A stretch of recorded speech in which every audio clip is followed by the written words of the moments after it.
Diyos. Magsitayo po ang lahat.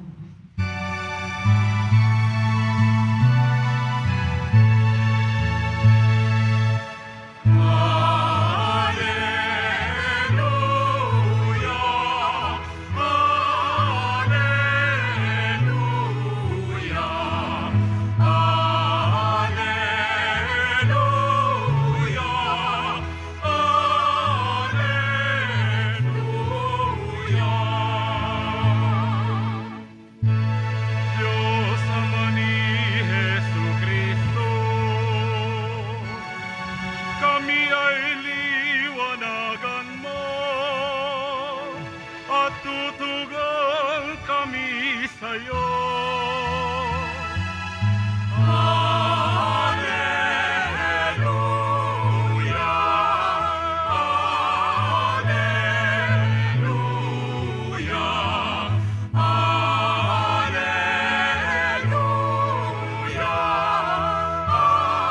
Alleluia.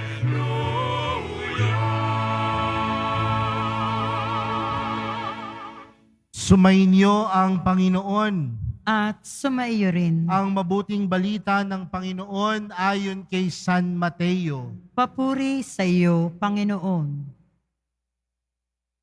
Noong panahong iyon, muling nagsalita si Jesus sa mga punong saserdote at matatanda ng bayan sa pamamagitan ng talinghaga. Sinabi niya, ang paghahari ng Diyos ay katulad nito. Naghandog ng isang piging ang isang hari sa kasal ng kanyang anak na lalaki. Sinugo niya ang kanyang mga alipin upang tawagin ang mga inanyayahan, ngunit ayaw nilang dumalo. Muli siyang nagsugo ng ibang mga alipin at kanyang pinagbilinan. Sabihin ninyo sa mga inaanyayahan na naihanda ko na ang aking piging. Napatay na ang aking mga baka at mga pinatabang guya, at handa na ang lahat ng mga bagay. Halina kayo sa piging. Ngunit hindi ito pinansin ng mga inanyayahan. Humayo sila sa kani-kanilang lakad. Ang isa'y sa kanyang bukid at sa kanyang pangakalakal naman ng isa. Sinunggaban naman ng iba ang mga alipin, hinamak at pinatay. Galit na galit ang hari. Pinaparoon niya ang kanyang mga kawal, ipinapuksa ang mga ang mga mamamatay taong iyon, at ipinasunog ang kanilang lunsod.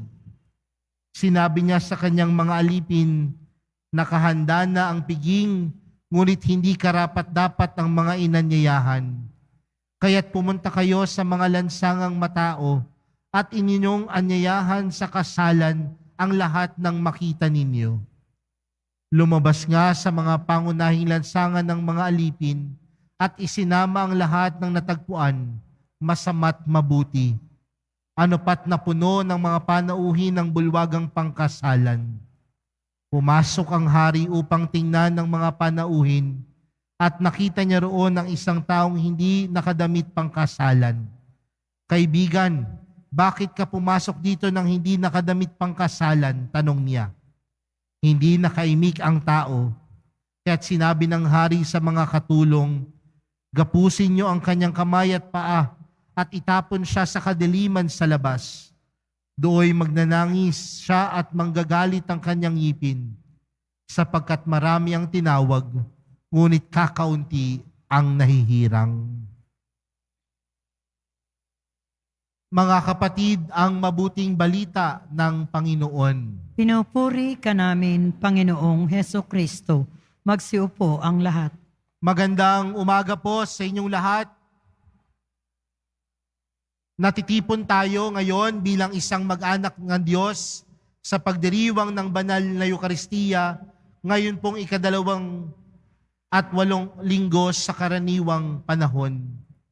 Mga kapatid, magandang simulan po natin ang ating pagninilay sa umagang ito sa simpleng katanungan. Sino na po sa inyo ang naanyayahan sa isang handaan? Meron po ba? Yung naimbita na? Marahil karamihan sa atin, naimbita na tayo sa isang handaan. At minsan, meron tayong mga imbitasyon sa handaan na tinatawag natin sa panahon natin ngayon na pangmalakasan. At ano po ibig sabihin ng pangmalakasan? Grande, bongga, malaking handaan. At kung tayo ay naiimbitahan sa ganitong piging o ganitong handaan, anong ginagawa natin? Pinaghahandaan natin. Di ba?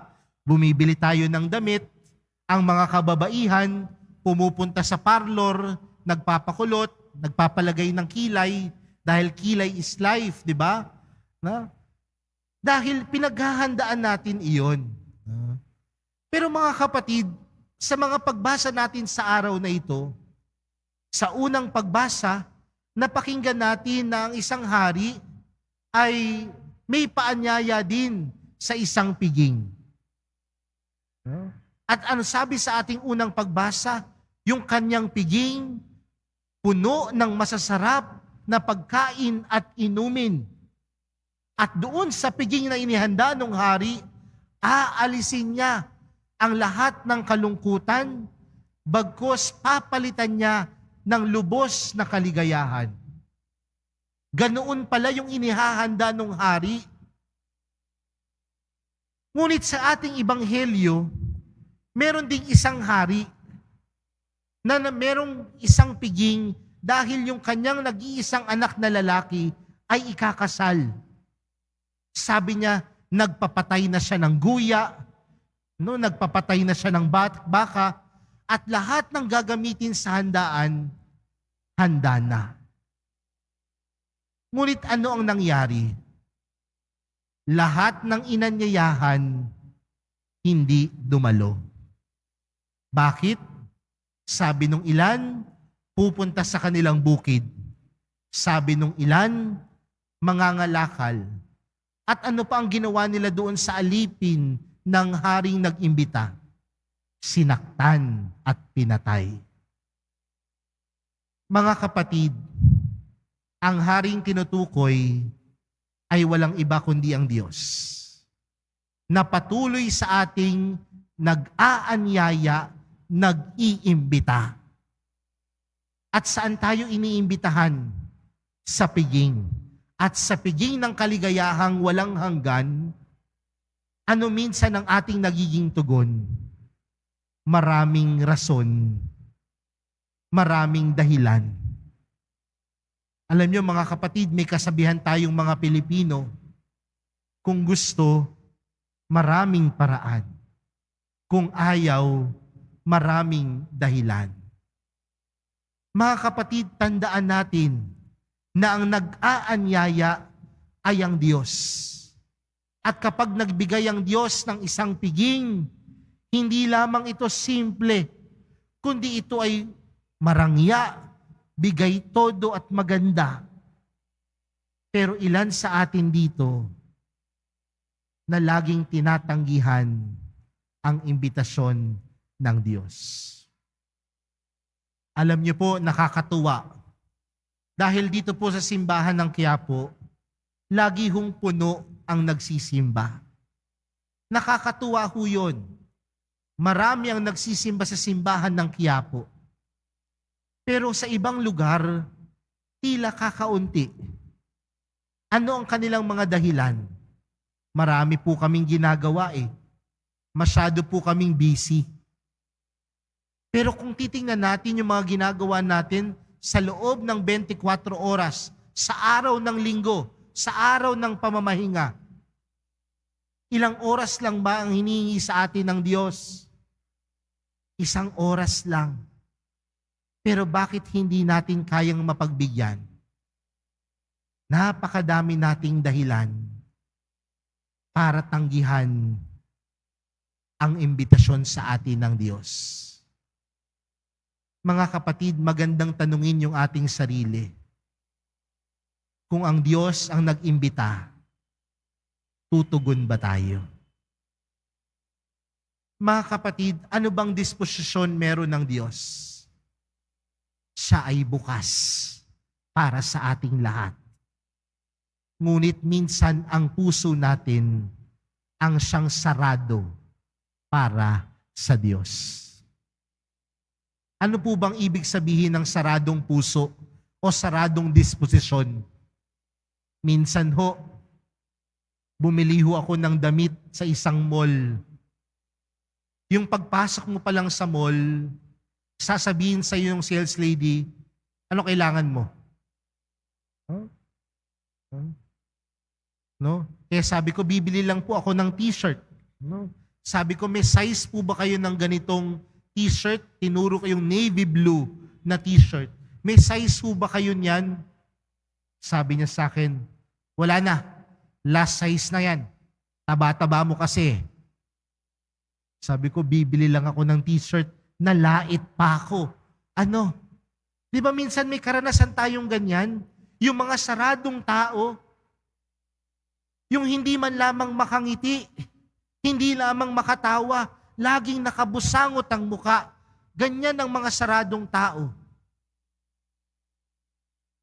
Pero inaanayahan at pinapalahanan tayo mga kapatid, na kung ang Diyos ay bukas, dapat bukas din tayo sa Diyos at lalo higit sa ating kapwa. Ganyan ang karanasan ni San Pablo sa ating ikalawang pagbasa. Di ba sabi ni San Pablo sa kanyang sulat sa mga taga-Filipos, nakaranas siya ng kaginhawaan, nakaranas siya ng hirap sa kanyang pagmimisyon, nakaranas siya ng pighati, pero nalagpasan niya ang lahat dahil sa kabutihan ng Diyos. Pero hindi doon natapos. Ang sabi ni San Pablo, na paglagpasan niya ang lahat dahil sa kabutihan ng puso ninyo, mga tao sa Filipos. Ganon din nawa tayo mga kapatid. Kung laging nagiging bukas ang Diyos para sa atin, maging bukas tayo sa Diyos at sa ating kapwa. Ganoon ang Diyos sa pag-anyaya sa atin, araw-araw, bawat oras, bawat minuto. Pero mga kapatid, mapapansin natin doon sa ating ebanghelyo, sa pagtanggi ng mga taong inanyayahan, pinaalis ulit ng hari ang mga alipin at pinahanap niya yung mga tao sa pangunahing lansangan. At napuno ang piging, napuno ang kasalan. Pero, nung lumabas yung hari, nakakita siya ng isang dumalo sa kasalan na hindi nakapangkasal ang damit. Kaya nagalit ang hari, ipinatapon at ipinalabas yung hindi nakadamit pangkasalan. Ano po ang pinapaalala nito sa atin mga kapatid? Baka sabihin natin, Father, ito lang ho kasi yung damit namin. Pero naalala ko po nung bata po ako, meron pong damit na hindi ko pwedeng isuot sa mga pang-ordinaryong araw. Dahil sasabihin ng nanay ko, hindi mo pwedeng gamitin yan. Dahil pangsimban mo yan. Naalala niyo ho yun? Di ba meron tayong ganong ugali dati? Dahil kapag araw ng linggo, dahil ikaw ay magsisimba, magsusuot ka ng maayos na damit. Tinatawag natin yung Sunday's best. Dahil ang araw ng linggo ay para sa Diyos. At kung ito ay para sa Diyos, dapat ito yung pinakamaganda. Pero nakakalungkot ko sa panahon natin ngayon. Di ba? Ngayon nga ho, kahit sa isang kasalan, formal ang suot, pero naka-rubber shoes. Nakabarong, pero naka-rubber shoes. Di ba ho? Pero mga kapatid, hindi lamang ho yung physical ang ipinapaalala sa atin ng ating ebanghelyo. Dahil bukod sa physical na kaanyuan, mas higit mahalaga yung laman ng puso. Dahil maraming tao naman, maganda ang damit, marangya ang kasuotan, pero masama ang puso, masama ang ugali.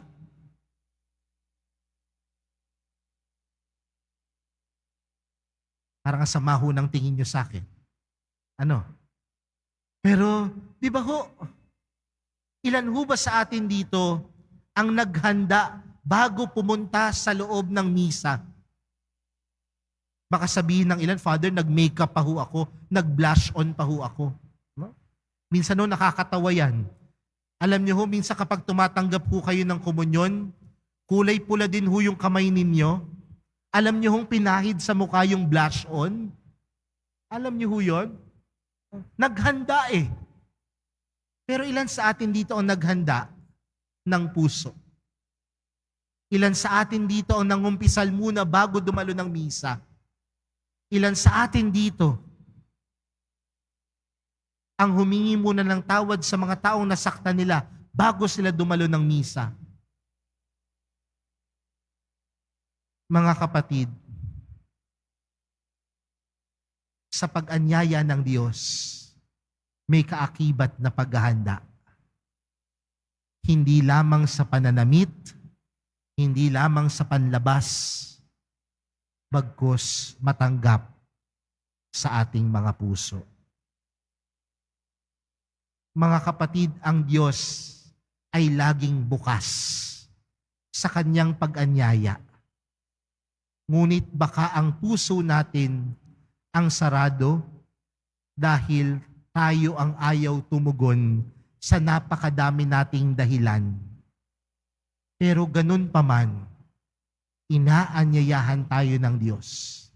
At sa pag-anyaya sa atin ng Diyos, nawa tayo ay tumugon ng may malinis na puso, may malinis na hangarin. Dahil ang lahat ng tumutugon sa pag-anyaya ng Diyos, tunay niyang binibiyayaan. Lahat ng tumutugon sa paanyaya ng mahal na pong Jesus Nazareno, tunay na pinagpapala. Maging bukas kagaya ni Jesus. Maging bukas kagaya ng mahal na pong Jesus Nazareno. Amen.